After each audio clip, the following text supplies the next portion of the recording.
Larry, that was insane, dude. Hey, That Jared. it's something so inspiring. I'm literally, every time, Zach, you said, whoa, I was doing the same thing. I was sitting there. I'm like, well, I'm glad I'm not on audio. Oh because my I'm just, God.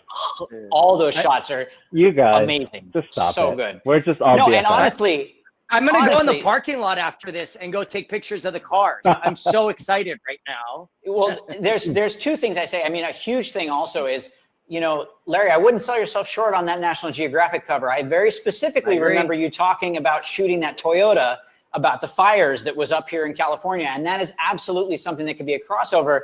And Zach, how long was it after you shot that image that it became a National Geographic cover? Right? 9 years. Right. So there's definite possibility, Larry. So don't cut yourself short there. Now, one thing I'm going to pop off camera as you guys answer these questions. But one thing I really want to drive home that for everyone watching as we go into this first question is I'm really excited to have both of you on camera doing this. Both of you being brand new explorers of light to this program is incredible to have you here. But also what's really cool is to shine a light on the fact that both of you were doing exactly what you were doing now before you were explorers of light, before you were working in partnership with brands. You were doing what you're doing and you got on the map. And a common question that we're seeing come up is not only how did you guys get started, but what would you recommend for someone starting today? And the way that I would like to frame it for you all is that if you were starting today, right now, but you are your age, you're sitting where you are, you have the family life that you have, Larry, how would you start today? And I'll kick it over to you guys. Yeah, that's a really, really good question. I get pretty much, can you hear me? Yeah? Yep. Okay. Yep. I get asked this question on the daily, a couple times a day. And, a lot of people, unfortunately, they're asking the wrong thing. They're asking, what's the quick way to do it? They kind of want the shortcut overnight way to do it. Yeah, of course. The answer to that is there's no easy way. There's no overnight way to do it. I'm coming on 15 years of doing this, and I don't think it didn't really get good in terms of me being able to shoot what I want, where I want, and really kind of having that good access until about year 10, legitimately. I mean, the first, 10 years, 1 to 10, it was still good. But in terms of grinding, I was grinding, day in and day out. Yeah. A lot of shooting things that maybe potentially I wouldn't want to shoot, but still I had to shoot, or I would lose a lot of money shooting, which was still okay because it was just about building notoriety and building my brand. But, come year 10, that's kind of when I started getting people to start noticing. But the difference now for you guys who are starting today is that it's so much easier to get your stuff out. See, back when I started, there wasn't social media. Right. If anything, there was MySpace or whatever. Like I would post my photos on forums or MySpace, or even to the point where legitimately I got an email group list together and I would send out emails. Anytime I did an event, anytime I shot a race, I would put it in an email and I would send it out to certain people that basically let me know that they want to receive these photos just to look at. So that's kind of where I started from. Now, because of Instagram and Facebook and TikTok and Snapchat and everything, there's so many ways to share your stuff. But also, if you're good and if you're actually talented and you're outstanding and you put more effort in, then you'll actually stand out above the crowd easily. So yeah, it's about creativity, about doing things that people haven't done before. It's about getting that access, which in turn is something that we mentioned before, making friends, making connections. It's just a lot of grinding, and I can't tell you how many events and how many thousands of dollars I spent on paying my way to travel across the world, across the country. That's what you have to do. You have to do potentially a job that you don't like. Back then, for what I was doing, I was fixing computers. I was building computers. I was doing whatever I could to make money. Heck, it's a time for another conversation, but I was a paparazzi, right? For 2 years, full time. I was taking pictures of celebrities, and any money that I made from that, I would pour it into car photography. I would pour into traveling to go to these events, because guess what? When you're at home and you're sitting on your couch, you can't make good pictures.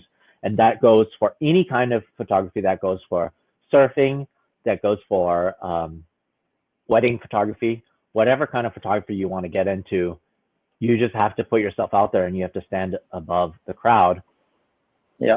And in terms of gear, hey, I took out a loan. I'll say it. You know, I did too. Yeah, I'm not shy about telling people that I took out a loan to buy my first 1DS series body. Mm. At the time, it was $8,000, you know, for that body, and also 400/8 version 1. You know, so those things, like, how would I ever be able to afford that? There's no way. So what I did was I took out a loan, and I could finally afford this good gear. And guess what? Now I had to grind for years and years and years, finally being able to pay that off. And now I'm lucky that I get to work with the best brands, the top brands. You know, I get to work with Hoonigan day in, day out. I get to work with Canon, which, oh my God, after all this time, finally, I'm so stoked to work with Canon. Yeah, it's just so I can make these noises all day, you know. I get to work with Toyota, Ford, you know, all of these big companies that I am legitimate fans of. Like, I'm so stoked to work with these guys. And, you know, I just hope that they enjoy working with me, and we continue that relationship. But again, starting from zero, it's easier than ever, but it's still just as hard, and you still have to put in your time. Absolutely. And you have to just evolve with it. You know, some things, who knows? Maybe Instagram could disappear. You never know. You know, maybe another platform is better, and you kind of have to evolve with it. Yeah, and that question you see popping up is another common one that comes up for you guys. Is how do you start to bring money into the conversation? How do you transition from saying I'm shooting great, my art is great? Right. How do you make it turn into money? You want to answer that, Zach? You know, I think, yeah, absolutely. Thank you. You know, I think that's consistency, reliability, putting your work forward, and having that you can show a client and be reliable.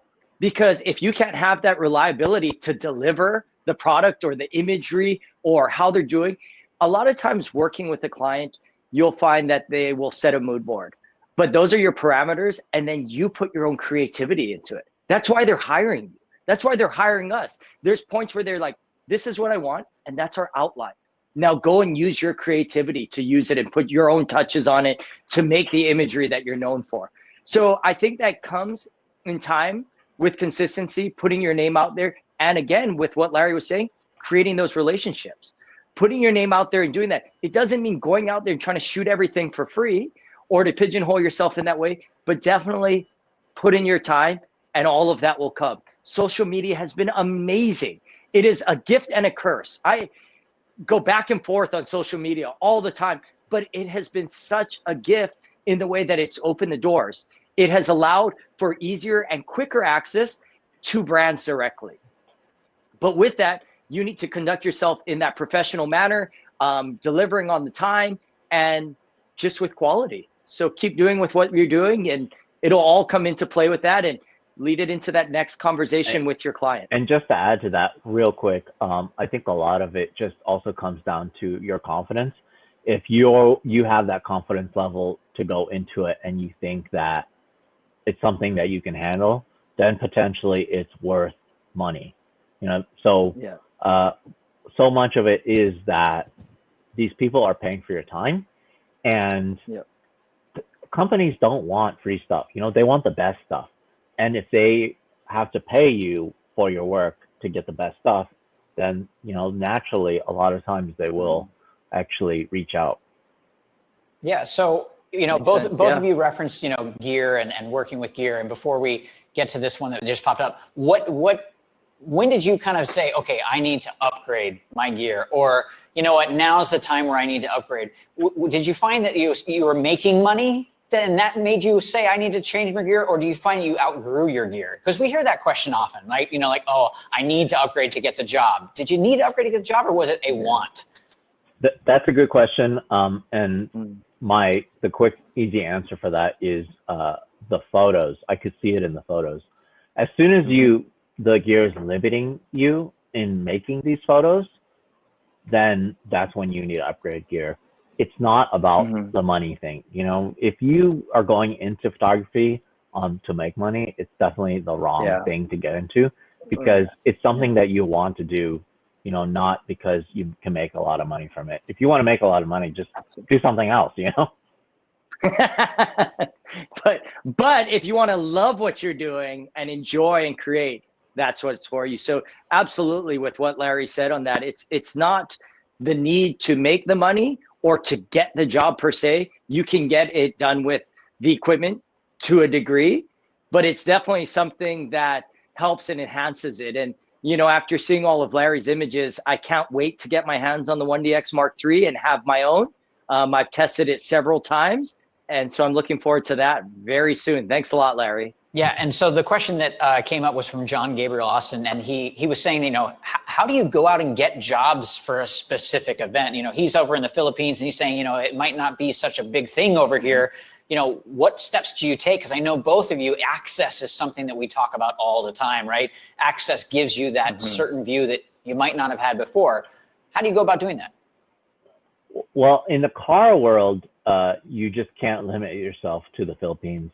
The nice thing is, in that area, in Southeast Asia or Asia in general, racing is so big and car culture is huge. Hopefully, you know, when countries start opening up again, things will pick up again. And part of it is that, look, people are raring to go. They are ready to go and shoot and do stupid things with cars and go racing. And people are just ready for that. And I see it across the board.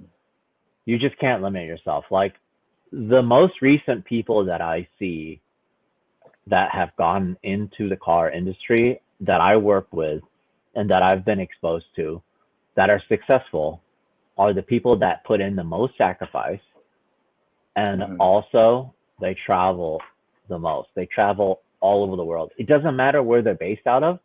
If there's an airport nearby, they can make it to said event. You know, you shouldn't just limit yourself to your area, you know? And that's kind of the nice thing in this day and age. It's so easy to travel everywhere. Right, and to that point, once you have locations out there, Zach, you as well, how do you find these locations? Well, I have something just to touch on that last part about access, and I think it can definitely go, you know, with what Larry's doing, as well as like if the said question was, you know, on just surf photography or any type of thing, put together your portfolio. Put 5 to 10, you can do a digital portfolio. Find these people at these events in your local community. Maybe you can't travel just yet, but get to these local communities and find and put together your portfolio. Send it to the person that needs to be seen, whether it's the race director or the surf contest director. Find these different people and start that relationship. By putting a few photos together, you can send it, creating the relationship via email. Do not send massive files. Do not send 500 photos. If you block up their email, I'm pretty sure you'll be banned. But if you can just send a few of your favorite images, cherry picked, quality over quantity should get you a foot in the door and help you on your way. Yeah. So let's go back to that question. Sorry, John, that that that's you were just perfect. saying. So from Julian was asking, you know, about post-processing, right? You know, there's so much that we're going through, and it's a common question that comes up. You know, the more and more that we shoot, especially with faster frame rates, we're just eating up data. How do you go through that? How do you manage the data? You know, hard drives, servers, you know, what do you do? Is it local? Is it all cloud-based? And then also just how do you go through the pictures you want? You want to start, Zach? That's a damn good question. And I mean, you know, I was using CFast on the 1DX Mark II with a CF. And now with the 1DX3, it's going to be CF Express, which is roughly 4 times as fast, megabytes per second. It's just insane. And you're going to have a lot more data. like the amount of cards, being able to back up the cards, 2 CF Expresses, firing off 70 photos per wave. There's a lot going through there. So creating a good organization system on your computer, backing up your files frequently. I have other hard drives where it's my kind of A+ imagery, organizing, cataloging, and metadata is massive. So Larry, I know you probably are way more organized than me, but go for it. Well, I'll tell you what, everybody has a different way to do it, and everybody finds like what works for them. There's so many different ways to do this, and definitely our way, it's not perfect, but let's put it this way. From 2006 to now, within 3 seconds, I can access any photo that I've taken, you know, and I have it off the top of my head by shoot. And part of it, the reason why we could do that is because we use Synology servers, and we put everything on there, and it's always, it's basically like self-backing up. The point of it is because what we do, it's so much about historical things. And on top of that, because, and I'm sure it's the same way with you, Zach, like people want old photos all the time, whether it be companies or individuals or brands, whatever. You just want to have access to that, you know, and especially with what we're doing on the Hoonigan autofocus series, my favorite thing to do is to reference old shoots and old photos and old experiences that I've had. And within moments, we can always pick out that stuff. So I'm a big believer on Synology products. Part of it, I'm not sponsored by them at all. And part of it is because we're heavily PC based. We're all PC users, and it works for us the best. Yeah, that makes sense. And honestly, like having a flow is important, especially for you, Larry, because you work on a large team, right? I mean, you have a group of people that is usually with you. And that's actually a question that came up previously that I saw in the chat is, do you prefer now that you have experienced both working with a team or not? And of course, the question comes up as Lewis is in the room. So, you know, tread lightly on this. But, you know, just in general, you know, which is there a benefit to one or the other? Definitely the, they want you to wave. Everyone's asking for you, Lewis. Yeah. Just come in real quick. He's coming in. Hello.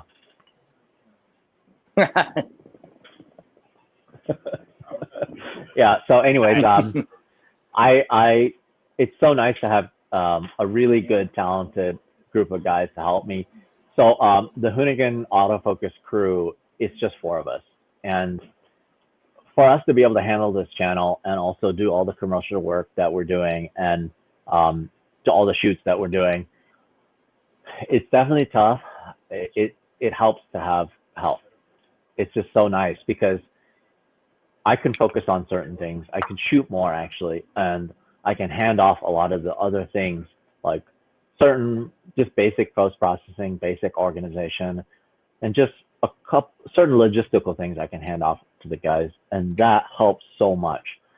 With that said, you know, I still shoot so many things solo all the time, and I go on trips solo still all the time, and you know, it just depends. Like that's the nice thing is we get to split. If there's 2 events going on, I can go to one. Lewis and the other crew can go to another. You know, that's the nice thing about working with a team. Yeah, absolutely. And just going back to the question, because I'm sure someone is thinking it right now, how does your backup work when you're on location? Do you take that memory card? How do you ensure that you don't lose something when you're far, halfway, 3/4 away around the world? That's the really, really big advantage of the 1D series of bodies. Anything we're shooting, and even the 5D series of bodies, everything we're shooting is automatically backed up in camera because we're always writing to 2 cards.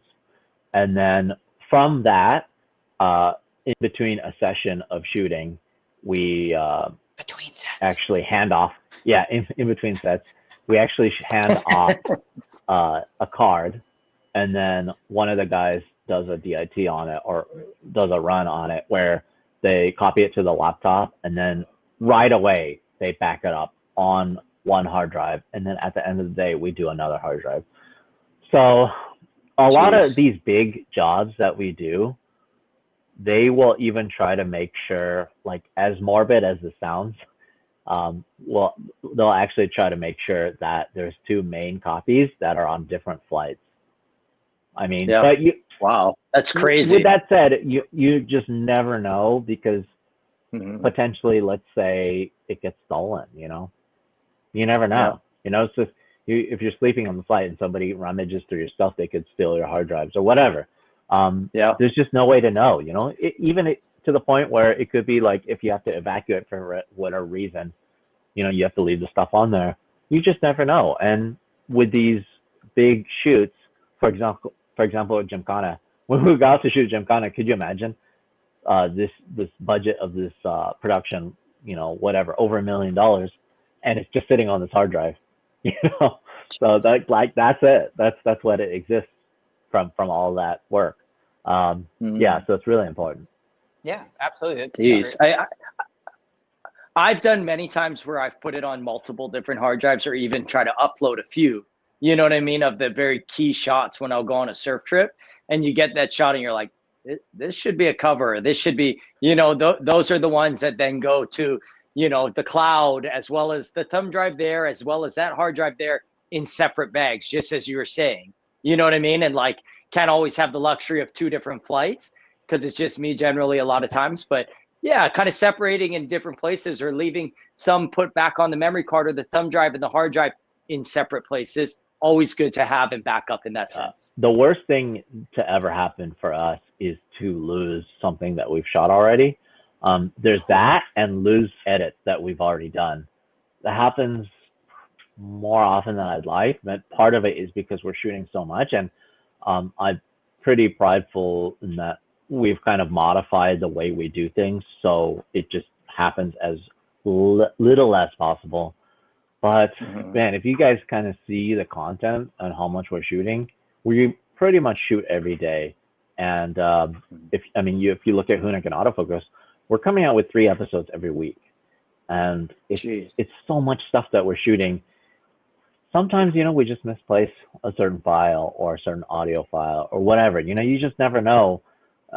But everything that we're doing now is geared towards just limiting that as much as possible.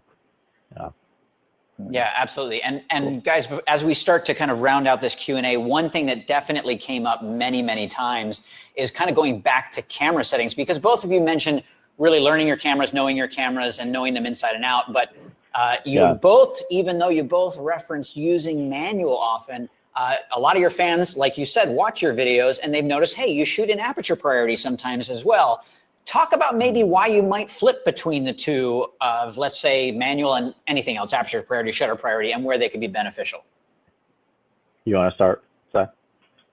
Yeah, absolutely. I think, you know, I have so many people ask me, what are your settings? What are your settings? And it's like, when you're shooting manual, or when you're just shooting in general, every situation is different. I don't know, you know, there's maybe a parameter where you could find like an average of your settings, but every situation is different. And then telling is not going to help you to learn how to do those. You're just going to be like, okay, punch those in, and maybe it looks okay here, but then it doesn't work here, you know? So it really changes on those things. I think where I would be always shooting manual, but if I was shooting something like in fisheye, I'm shooting in very many different directions, into the sun, using the sun and different things.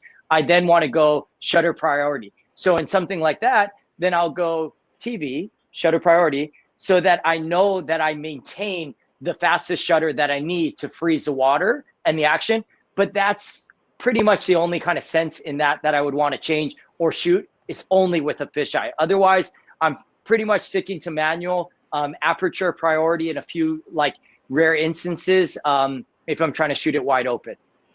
Yeah, so I see Danny's question specifically is about me shooting Chris Forsberg and his 370Z.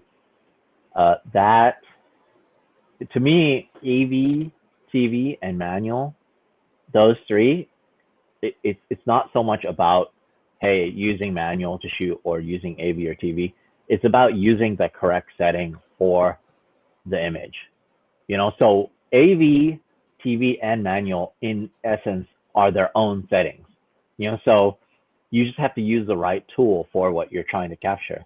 If I'm trying to freeze the action, and I put it to manual, then by the time I put it to manual and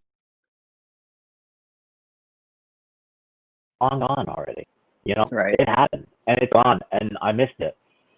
The point of me using AV is because I'm using technology to my advantage, and the camera is so smart and so good at basically giving me everything it has to make sure I have the best image possible, right? So within its little brain, it's calculating, okay, Larry's basically asking for maximum shutter speed. What can we give him? You know, and as soon as he transitions, or as soon as I turn the camera to a different scene, or the light is hitting a different, it's still thinking nonstop, hey, all right, so I was able to give him 1,000th of a second here, but guess what? Now that he turned over here, there's more light. I'm going to give him more shutter speed. And I'm like, you know, using it to my advantage. If I were to shoot manual, it's just limiting myself too much. There's just different settings for different scenarios. If I'm shooting something where I want the shutter speed to be this exactly, all the other variables can be different. I don't care what the other things are. I just want it to be 30th of a second, period. The camera's going to do its best to make the picture look the best possible at 30th of a second. If I'm doing panning, or if I'm doing rolling shots, or if I'm doing action shots, whatever. With something like manual, that's when the picture has to look like this, period, no questions asked, that's it. And a lot of times in lower light situations, or if, let's say, like if you're shooting cars and the headlights will come towards you and that'll mess up your settings, that'll mess up the light meter. There's just so many things that you kind of have to take into account when choosing the right setting. You know, for example, that motorcycle photo that I took where it's in front of the neon signs, that was with manual, because guess what? I knew that was the exposure that it needed to be, period. Doesn't need to be brighter, doesn't need to be darker. I don't need, you know, any more depth of field or whatever. This is it. And that's it. If I don't get it, then I don't get it. You know, not to say I couldn't have got it with TV, but it's just a way better chance of me getting a hit rate, you know, shooting manual. Yeah, that's great advice. I appreciate that. So we got a nice specific question for you, and then we'll do some final thoughts from both of you as we start to wrap this out. But Chuck is curious, with Atlanta being canceled, if you were to pick one FD event without a vest, what would you shoot this year? What's left? Let me see. Which, Zach, I think to you and I, it's Greek right now, but that's okay. What's left? I know it's St. Louis, right? And then, let's see, I'm looking at the St. Louis, Washington, Texas, and it looks like Irwindale, Texas, St. Louis. All right, so and Seattle, a couple points on that. In terms of action, I'd probably say St. Louis or Texas is the best. But when you go to these places, when you go to Formula and Drift, you shouldn't concentrate on that. You know, the point is that the paddock is open, the drivers are there, you can talk to the drivers, you can talk to me if you see me.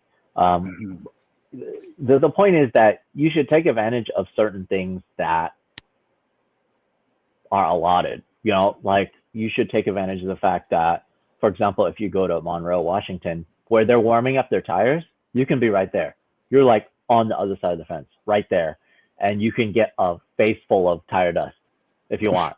And you can get good photos there, you know. You just kind of take a second look at shooting in the paddock, shooting other things other than the action. But if you wanted to just get the best action shot possible, I would say, I think St. Louis. I think so, because from the stands, I think you can actually see the track pretty good. And then I'm sure, because this might come up, what would your lensing option or thoughts be with that if they were to go there?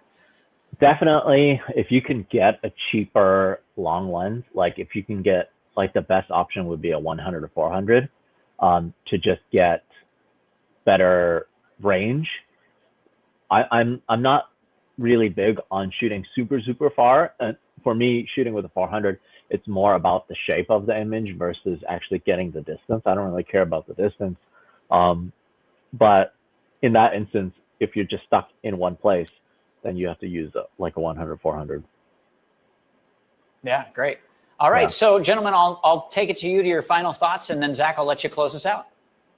Absolutely. I mean, thank you so much, Larry. That was insane imagery and truly inspiring to see and hear a different perspective. And what I really loved about this interview was hearing the different perspectives where we could kind of go back and forth in a photography aspect. I've never got to interview a photographer of your caliber or work. And so to be able to do that, it's been a lot of fun. Thank you. Yeah, I've never actually been interviewed by a photographer. So it's interesting that you at least know the struggles. You know, we relate to each other in so many different ways, even though our industry is completely different and our shooting style is the same, and just the way we are, it's just so crazy. Like the fact that we still have to travel the world for you. Yeah. It's one of those things where it's like, hey, there's waves right next to you, but you still have to travel. There's cars all over that's surrounding me, but I still have to travel all over the world. It's something interesting that they kind of relate to each other. Absolutely. I mean, there's so many parallels to it. And, you know, like the comment said earlier, I am looking forward to season 2 when I can get Larry over here. I can be shooting some cars, and Larry in the water is going to be an epic season 2 when we get around to that. So I am really excited. Thank you, Larry. So yeah, next time I go to Hawaii, I'm going to really bring the A game with trying to get as much car culture as possible. If you guys follow Hoonigan AutoFocus, you will know that I love Hawaii. I love going to Hawaii, and I love the car culture in Hawaii because it's like this subculture that's not like Japanese car culture, but also not like US car culture. It's like in between, you know, it's like a mix of both. And that's kind of the fun thing about it. It's like, I don't know, it's like Hawaiian food. It's Hawaiian. Yeah. Mixed plate is what we like to call it. So it's a mixed plate. Yeah, plate lunch. Yeah, So good. But we absolutely are planning to bring Larry out. So look for that in the near future once things kind of ease up on the travel restrictions. So that is something that we are planning and looking at. So really excited about that. Yeah. But yeah, if you guys have any other questions, I try my best to answer all the DMs that I get on Instagram. But of course, also, if you guys want to support Hoonigan Autofocus, definitely check out my Etsy store. I'm actually selling prints that I print here in-house. And currently, right now, I have the Pikes Peak collection up there. And it's, you know, kind of a piece of history. It's kind of a fun thing that I make myself.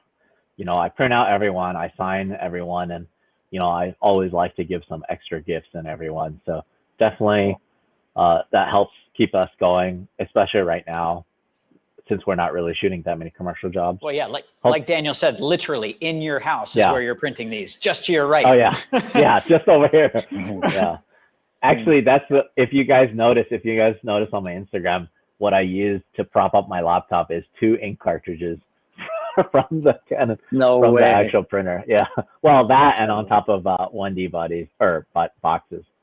Yeah. Awesome. Epic. Thank you so much, Larry. Yeah, really appreciate it, dude. Thank you. Yeah, appreciate the support. Thank you. Thank you for being here. We appreciate it. Zach? Yeah, just to wrap things up here, we did talk prior and we're like, yeah, it would be like 30 to 45 minutes. So 2 hours later, thank you everyone for tuning in on this first episode of Between Sets.